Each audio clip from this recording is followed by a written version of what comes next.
Beloved, as we anticipate Sunday, I wanted to share a thought with you based on Psalm 50, which is the psalm that we're going to read on Sunday morning as we open worship.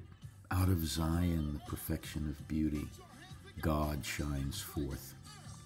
You know, in the latter rain, the emphasis on Zion, God's beautiful city, the church in all its glory, restored to God's intention, was always a major theme. And it's one of the reasons I fell in love with what God wants to do and what God has done historically in the church. Now, the church has always had its flaws because humans are a part of it.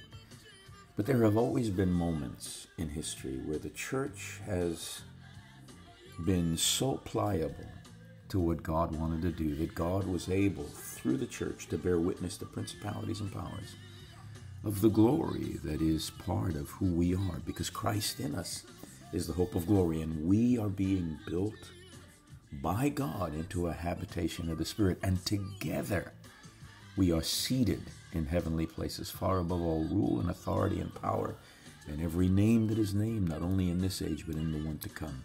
And God speaks from the church. God speaks from Zion. We want to allow God to be God in our midst and continue to rush along in unison, because something is happening from the inside out. And as Psalm 50 says, God's going to build up Zion. We're in a season of being built up. Let's not just be observers. Let's be intentional participants. Let's co-labor with Jesus. Let's stay in the yoke with Jesus. Let's rush along in unison. And let's allow God to shine through all of us as we corporately gather to manifest His goodness to a world that's desperately in need of the love of Jesus. Let's lean into the weekend. I believe it's going to be exciting.